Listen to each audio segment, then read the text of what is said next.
All right, how's it going, everybody? So we are the Tripwire podcast, part of the Triple Play Fantasy family. My name is Zach, and I just want to say something first. Avengers assemble! We finally have everyone here. It's been 2 months. We got the whole team together, so perfect timing. We got our first waiver wire show. So if you've been watching us before, the first 6 episodes, let's be honest, it was just a warm up. We were just having fun talking fantasy, but this is really why we put the show together, is to talk the waiver wire with you all, talk about players you should pick up and help you win those championships. So with me tonight, I have the whole crew. We have Toby, Joe, and Alex.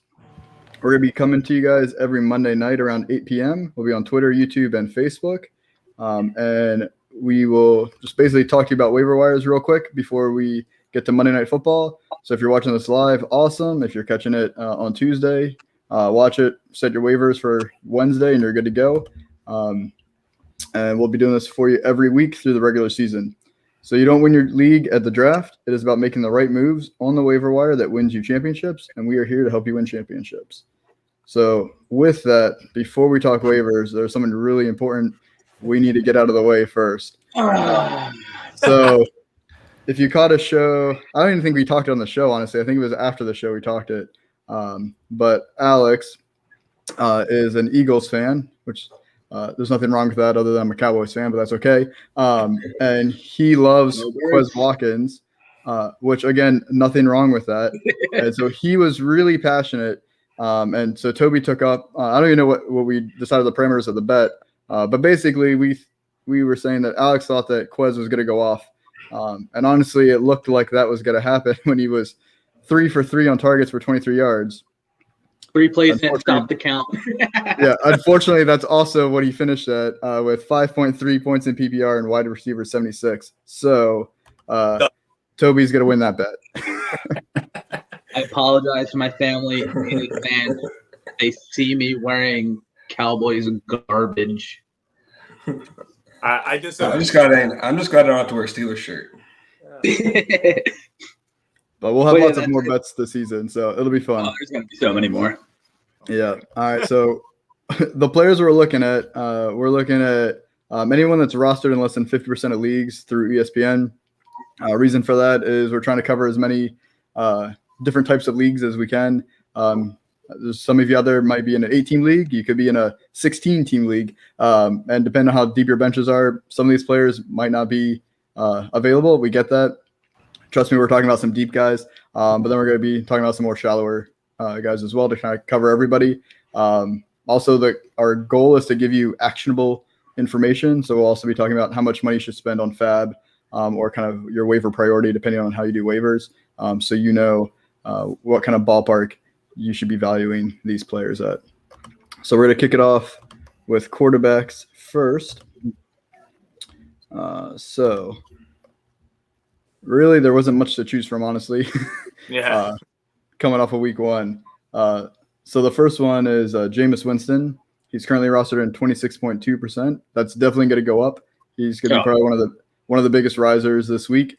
Does anybody want to talk Jameis? I mean, for me, I'm a little nervous with Jameis. That 20-25%, I agree with that if you need a quarterback. 5 touchdowns, yeah, we all see that. It's all amazing. But the 20 passes, I know they had the game in hand, but they looked a little more like a ground and pound, and we're going to talk later about their running and stuff like that too. But I just, you know me, I don't know if I trust Jameis yet, and I don't know if I'm ready to throw it all out there for Jameis Winston at the moment. Yeah, I kind of agree with Joe there. I will say the LASIK certainly has paid off for him so far. So whomever did that surgery for him needs to give him sponsorship ASAP. But I'm still not going out spending crazy on Jameis unless it's a 2-quarterback league or a super flex, because then it actually creates some value for him. And I still wouldn't, in the 1 QB league, I would not spend that 20 to 25%. I'd throw $5 to $7 at the most. Because at this point, if you're looking to add Jameis in a 1 QB league, you plan on streaming weekly anyways. Yeah, see, for me, I kind of always think, yes, Jameis is risky. But I could easily see him like he could be your starter for the rest of the season as well. Just some fun stats that I found. So yeah, he only had 20 attempts and with 5 touchdowns. I saw, I think Ryan McDowell posted about it. It was like the third time since like 1988 or something like that that's ever happened. But he also had the second longest completed air distance pass at 59 yards, and Russell Wilson was number 1 with 59.4. So he threw it. He can throw it far, and he was 5th in average completed air yards with 8 yards and a completion. And then he had the 6th most time to throw. So his offensive line did pretty well. Obviously, Green Bay Packers defense was nothing special, but definitely someone to think about. The next QB, again, not a lot for the who is available under 50%, but Justin Fields sneaks right in under at 49.5. This one's more of a still stash. We don't know if he's starting next week, and the way that Nagy is talking, it wouldn't shock me if he doesn't.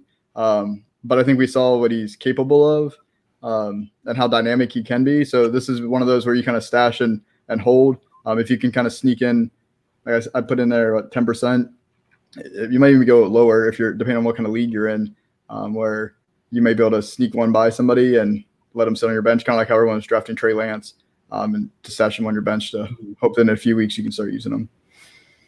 Yeah, I mean, I agree with that. It just depends on like who you have, obviously above them. But I don't trust Nagy, so I don't know if I want to waste my money because I don't know when the hell he's going to actually come in. So I'm a little. I feel like you already have him. You know, like I'm really shocked how low that roster number is, but I don't think I'm touching him. I'm gonna just let it go. Like I said, if I did this, I already wrote it out with like a Trey Lance and stashed him instead. Sure. He definitely won't be a starter for you. All right. One more quarterback to add now that Fitzpatrick is officially on the IR. Mm-hmm. Taylor Heineke. He looked good last year in the playoff game. When he came in, even though they didn't get the job done, he looked like he was a competent quarterback. Give him more time to develop with the guys. He's not going to be a downgrade for any of them. For McLaurin, he already saw the touchdown he had to Logan Thomas, and he targeted Antonio Gibson a few times out of the backfield. So I think he would actually be a very smooth replacement if you lost Fitzpatrick, or if you're in a 2 QB league and you need a third guy to have on your roster. Yeah, perfect. All right, so we're going to transition to running back. So as you can tell by the graphic of this show, and everyone's talking about him, so there's no surprise. Elijah Mitchell is probably going to be the number 1 waiver pickup. Now, personally, I think he should be the number 1 pickup, but I don't think he should be if you are in one of those leagues where you have the waiver priority and it's not fab, I don't know if I would spend if I was at the top pick, I don't know if I would waste it on Elijah Mitchell just because we have no idea about, like, yes, he looked great. Sermon is not going to be scratched again. We have no idea really. Jermichael Hasty could play, but like we have no idea what that backfield. We just know a running back is going to be great in that backfield. We have no idea which one. Yeah, To me, go ahead, Tobe. I got asked about it today on Twitter, and I think it's gonna turn into a hot hand again, like it was last year once we saw Mostert go down. But Elijah's got the first crack because Sermon's already inactive, a healthy inactive. So Elijah's gonna get his first crack. But if Sermon or Hasty go out there and rip off a 10-yard run, a 15-yard run, we're gonna see them get more involved and take away from Mitchell. So yeah, I don't think I'd burn my first waiver priority, and I'd spend around like 20-25% fab. Yeah, Yeah, I agree. I think Hasty only had 2 carries. Yeah, he got in the end zone, but he only had 2 carries. Like you said, I think it's going to be the hot hand. So, like you said, if they're going to activate Sermon, and if Sermon rips off a 15-yard run, it could be Sermon all day, and then you just wasted everything for nothing. Another Dearness Johnson, maybe, possibly, but whoever starts and gets the hot hand for the Niners backfield is going to produce. So, if your running backs are really dreadful, maybe you do it, but you really got to look at your roster and figure that one out. Yeah, roster construct for me definitely determines how much I would spend on Mitchell, but I think he's going to be the guy.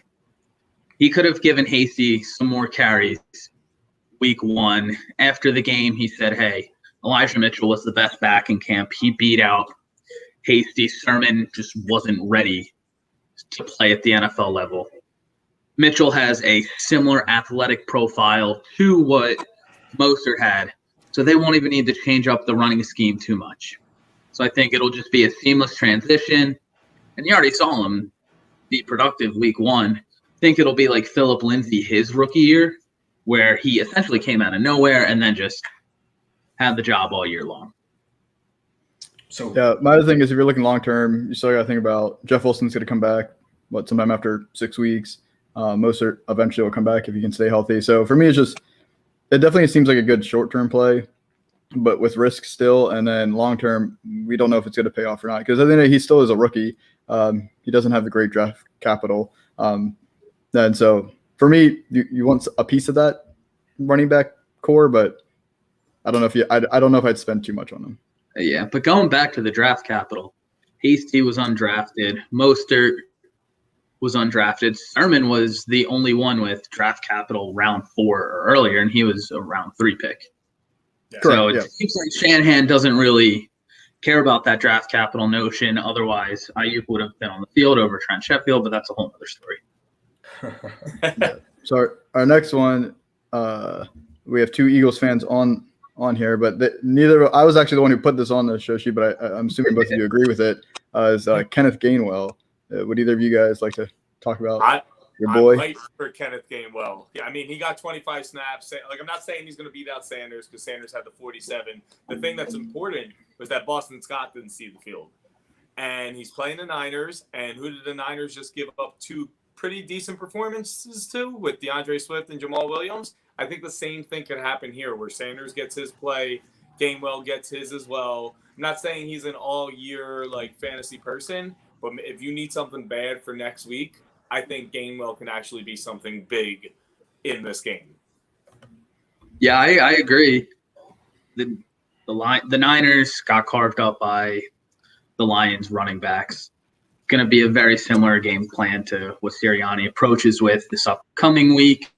Gainwell had a decent bit of usage, both in the rushing and the passing game, did see 25 snaps. So he does have – you miss out on Mitchell and you're really – like you said, Joe, you need a running back for this week. You can slide Gainwell into that slot. It's cheap. He'll be the cheaper one. Dirt cheap.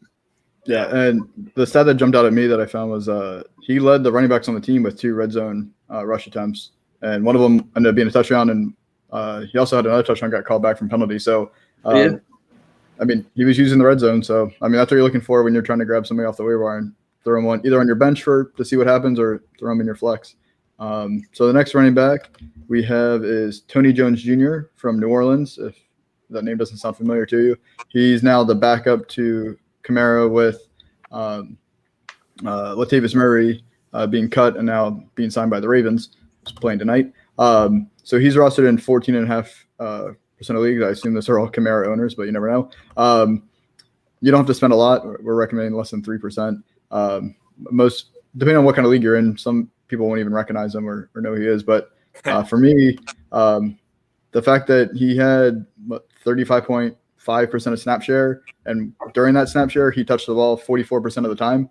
I mean, I'm not going to be upset about that for your backup running back. And if God forbid Kamara gets hurt, he will not replace Kamara in any way. But clearly, he can at least. They're going to give him the ball. They showed that when he's on the field, he gets the ball. Yeah, I think if you're a Kamara owner, you're going to spend some fab this week. If you're not trying to go get Tony Jones as Kamara owner, I mean, we saw it. He looked explosive when he carried the ball this week against Green Bay. And if Kamara does unfortunately have an injury or whatever, I think it's Tony Jones and you riding. Yeah. So if I'm a Kamara owner, I'm picking up Tony Jones. Yeah, I agree with that. I mean, we've seen it before with like Dalvin Cook and Madison or Mike Boone or whoever you thought the right person was. But you got to go back up your stud running back that you got in the first round, especially if you got a deep league. So, like you said, he's cheap. He's what was it, 14.5 roster that we look at? Like he's going to be out there. So I'd take a swing at him. Yeah, deeper leagues, I'd throw $1 or $2 at the most. Yep. Yeah. Not pressing to get him, but not like disappointed if I do get him for cheap. Yeah. And Alex, we had one running back we wanted to sneak on for you. No actual evidence of it from week 1, other than the fact that Ronald Jones still never wiped the butter off his fingers. And Fournette, the next series, tipped one right up. And it got picked off. And Gio Bernard's usage then went up. Wouldn't be too shocked if Keyshawn Vaughn gets activated this week and may see some tick. He can be a guy you can throw a zero bid on and get him this week before it becomes a trend. Yeah, don't turn us off. I know we talked about Keyshawn Vaughn, but he said $0. So you don't spend any money on Keyshawn Vaughn, and if he does nothing, you just drop him. That's if you have an extra spot, or even come Sunday morning, no one's gonna touch him all week. So Sunday morning, one of your guys, one of your guys goes out. Yeah, exactly. All right, so moving on to wide receivers. This was a fun one.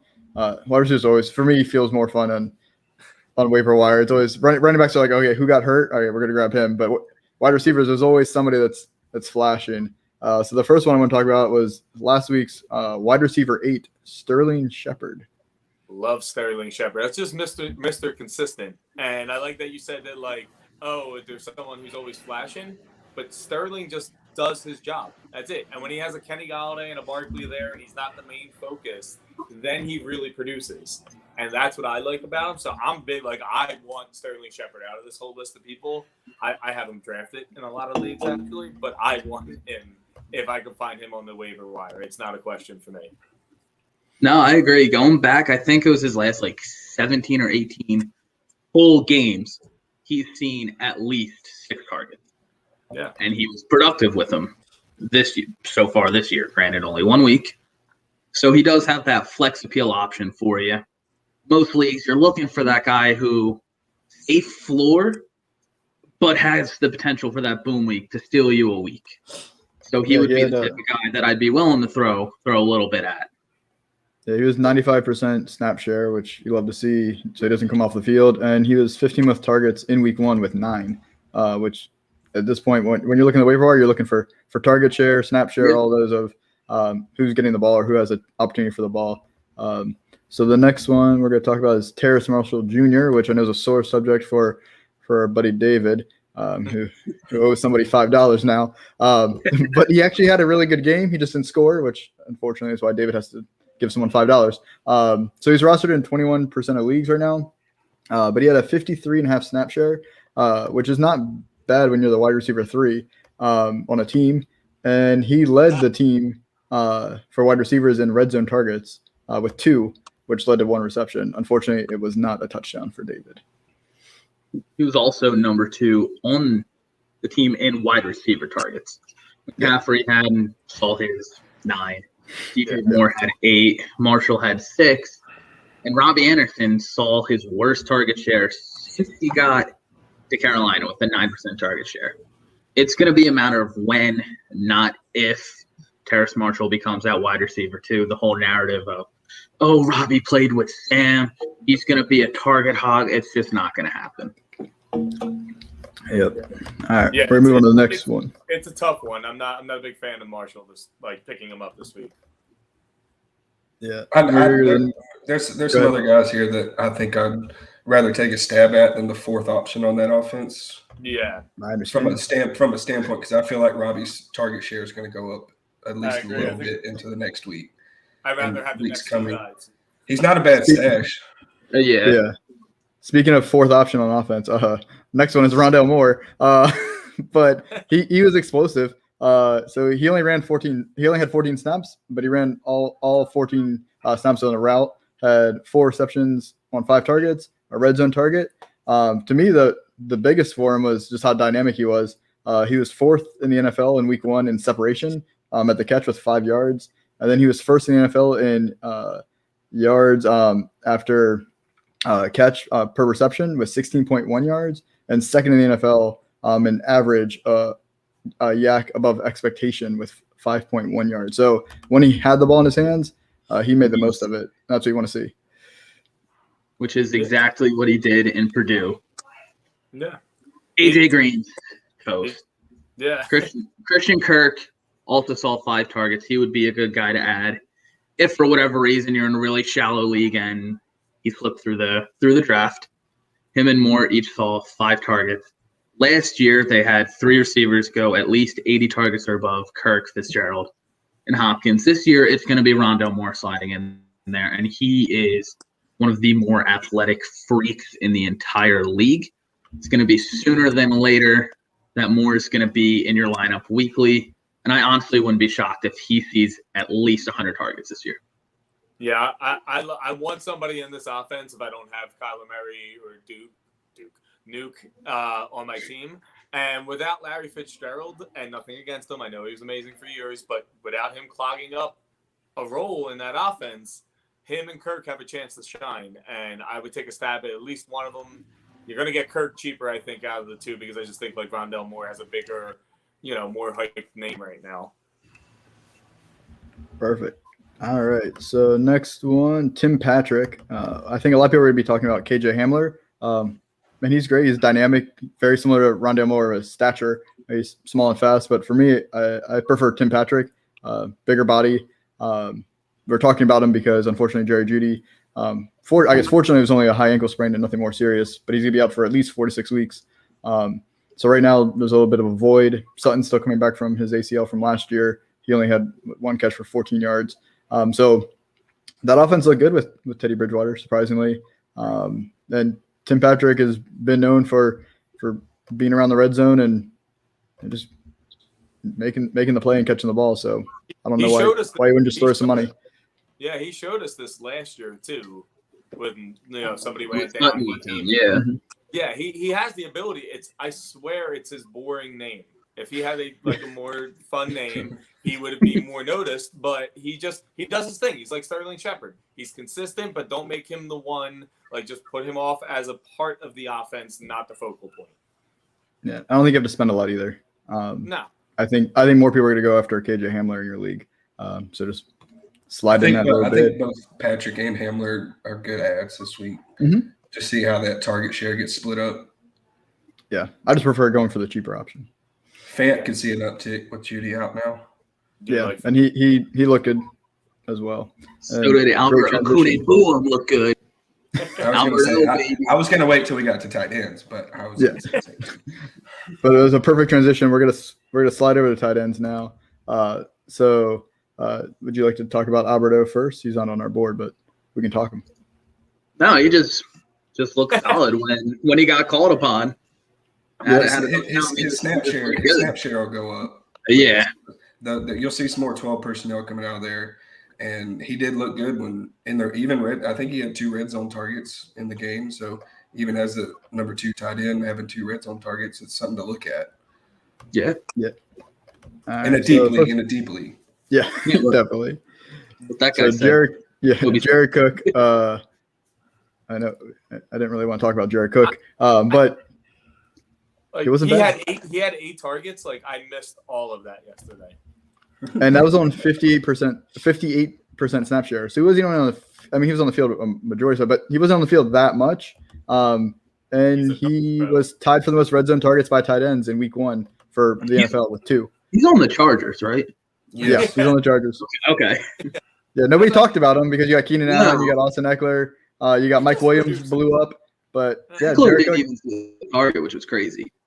Yeah, Jared Cook had a sneaky good game. So I mean, if you're playing the tight end streamer game, which happens to a lot of people, if you don't have those like top 4 or 5 tight ends, Jared Cook, very cheap option to pick up. And Dallas Cowboys just gave up 2 touchdowns to Gronk. Beat me by a second, man. Exactly what I was going to say. Yeah, as a Cowboys fan, always play against the Cowboys. Yeah. If you're streaming a tight end, if you're going into waivers looking to pick up a tight end, look and see what the tight end that we previous week did against them. Look and see the amount of like red zone touchdown percentage that position scores against that team. I know we've only had 1 week, but it was pretty evident that the Cowboys were struggling to cover the tight end. Well, yeah. Cowboys defense was terrible last year. They don't look much better this year. Granted, Tampa Bay has a wonderful offense, but still, when you're streaming tight ends, you're just trying to hit a touchdown, and Jared Cook scores touchdown. So take a shot. Next one, Cole Kmet with the Chicago Bears. So he's rostered in 22%. He's going up against Cincinnati this week, who defense is not much better than the Cowboys. He had a 73.9% snap share, and he was 5th best in yards after catch per reception for tight ends was 6.1 yards. That's what you like to see in your tight end. Yeah, I mean, again, it's another dart throw for me because as long as Andy Dalton's there, I don't know how much I want in that offense. Yeah, other than Montgomery or Allen Robinson, I'm not really looking to play anyone from Chicago until it's the Justin Fields era. Yeah. But Kmet was on the field a lot. The opportunity's going to be there. I know Conklin had 4 grabs against Cincy, so there's a chance of some type of usage for him. He's going to put up a not 0. Yeah, like that's what we're looking for in your tight end. Hope for a touchdown, you know? Yeah. And speaking of that, for our last guy on here, which, again, not the most popular, not the flashy name, but Adam Troutman of the New Orleans Saints. He was the flashy name. Yeah. You probably thought I was going to say Juwan Johnson, but honestly, I don't really want him. Surprisingly, Adam Troutman had an 82.3% snap share because he's a great blocker too, but he led the team in targets. So he still was going out for a lot of routes. So Jameis only threw 20 balls against the Packers, but Troutman had 6 targets, so 30% target share. So with that offense being somewhat dynamic and him obviously getting some targets, yeah, he didn't get a touchdown, and yeah, he didn't put up a lot of yardage, but all you're looking for is opportunity, and it looks like he's going to get it. You're going to see more opportunity come out of the Saints. Jameis isn't going to only throw the ball 20 times every game. Yeah. And you're probably disappointed in Callaway, and the only one you're probably happy with was Johnson if you started him somehow. But those targets can just go up, and I think Troutman's the better tight end in New Orleans. Yeah, and they're not going to be beating. They're not going to beat teams like they beat the Packers. Yeah, like that every week. But both Troutman and Johnson, I think, can have some type of value. Yes. The 2 tight ends did see almost 50% target, so 45% target share between the 2 of them. They're gonna see targets. Johnson saw him in the end zone. He has a great athletic profile for a tight end, being a converted receiver. Troutman, we already know he's going to see his 20 to 25% target share, especially while Michael Thomas is still out. So it's honestly wheels up for both tight ends. And as much wheels up as you can be for a tight end. Yeah, and let's not forget when Jameis Winston was with the Bucs, how much he liked Cameron Brate and whatnot down the middle, O.J. Howard down the middle. So it's a thing for him. They'll get their targets. Yep. And he before we get yeah, very true. Before we get to our defenses, I'm going to talk about Monkey Knife Fight real quick. So if you haven't played Monkey Knife Fight before, you should give it a try. It's a DFS type game. It's an app, but it's not like your normal one where you're setting a lineup. Basically, it's prop bets where you're picking between over-unders, who's going to do what. But it's a lot of fun. And the best thing is if you're a first-time player and you use the code Triple Play, then Monkey Knife Fight's going to match your deposit up to $100 as long as you deposit $10. So who doesn't like free money? So give it a try. I think we all just want a little cash this weekend playing Monkey Knife Fight. So go out and give it a try. A lot of fun. All right, so DSTs real quick to wrap this up. There's not a lot out there on the waiver wire for you. So I cheated a little bit on this one because they're above 50%. But just in case the Browns were not drafted for you or dropped because they did play the Chiefs in week 1, they have a great defense, even though they did not look great against the Chiefs, but who's going to? So you might be able to sneak a little bit of money because they're playing Houston, who looked amazing against Jacksonville. But let's be honest, I don't think they're going to look that good every week. And I don't mind spending a little cash. If I need a defense and the Browns are available, sign me up against Houston. Tyrod Taylor revenge game, baby. Okay. They're a good defense. They're playing a bad team. It's real simple. Yeah. If the Broncos are somehow out there too, they play Jacksonville, who the Texans just stomped as well. So I mean, and I like that. Whoever plays the Giants this week, they're good for the football team. The football team's playing them. Yeah. Oh, they're already going to be well rostered, but they're good for 2 to 3 forced turnovers. Yeah, most of the good matchups are already taken. But yeah, if you were listening to us before, hopefully you already drafted the Broncos. This Cardinals pick was interesting to me because looking at quarterback hurries in that game, it was a little bit high on Kirk Cousins' part, but he was getting the ball out quick. And that's why the Bengals didn't get to him. And the Bengals don't have superb pass rushers, but now you have Watt and Jones coming after you. I mean, Chandler Jones just had 5 sacks in one game, so that Cardinals pick is sneaky. Yeah. For me, I threw them on there. Yeah, and they're playing at home. Yeah, for me, it's the offensive line looks shaky for Minnesota. They have some injuries up there. So again, there wasn't a lot of options on the waiver wire, and that's what happens when you stream defenses some weeks. Some weeks there's lots of great options, sometimes not so much. But the Cardinals, you don't have to spend much money. Maybe able to get some turnovers, get some sacks, and just get out there with a few points. Aim for the sacks if there's not good defenses out there. Yeah. Whoever's got the best chance of getting you sacks, that's who you go for. Yeah, because those sacks lead, even if they don't get home, they lead to turnovers. So, Yep. So we're gonna wrap it up real quick because I know Monday Night Football is going on if you're watching live. So we appreciate you staying with us. But I want to just kind of help you get ahead. We're talk about week 3 real quick about QBs to stream because you can pick them up now. Hopefully, either for free or super cheap. Stash them on your bench if your bench is deep enough where you have that extra spot, or maybe pick them up Sunday when you are able to move some guys into your IR spots. So we aren't really going to talk stats on these guys. I just want to kind of list them off for you guys. So you have Sam Darnold's playing at Houston. We have Ben Roethlisberger playing at home against Cincinnati. Teddy Bridgewater playing at home against the Jets. And Jimmy Garoppolo, assuming he's still starting in week 3, playing at home against Green Bay. So all those guys are available right now. Yeah, they're all going to be pretty cheap, but they all have good matchups. So just somebody to think about if you have the roster space. You don't have to do it now. You don't have to spend money, but these are things you want to think about when you're managing a roster of how can I set myself up next week so I can get a guy cheap before I have to spend for him when I actually need him the following week. Yeah. Cool. Well, I know we're going a little long tonight, guys, so I'm sorry. But do you guys have any closing thoughts on the waiver wire? Go get Jimmy G. Say it every week. Go Birds. Go Birds. It's interesting if Mark Ingram's on your waiver wire. I'd think about it.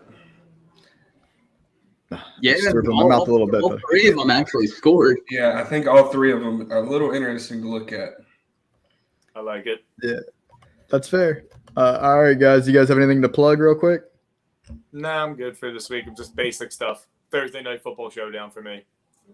Wallpaper Wednesday coming soon. Yeah, as of right now, just stay tuned for the next ridiculous bet I make for myself.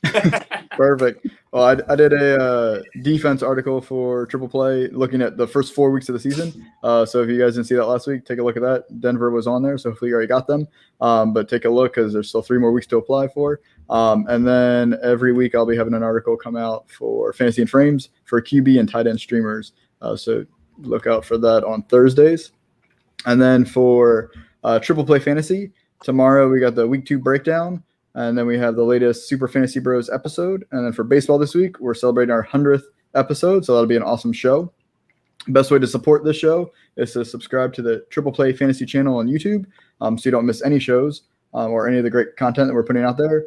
And then you can follow this show at the Tripwire Pod on Twitter. Follow all of us on Twitter. And we even have a Facebook page that you can follow as well. So hopefully you guys enjoy the Monday night. If you're watching this live, enjoy the game. And if you're catching us on Tuesday, listen to us. Make sure you get those waivers in before your league runs them. And good luck this week. And we'll see you guys next Monday night. Do this all again for week 3. Yeah. Good luck, everyone.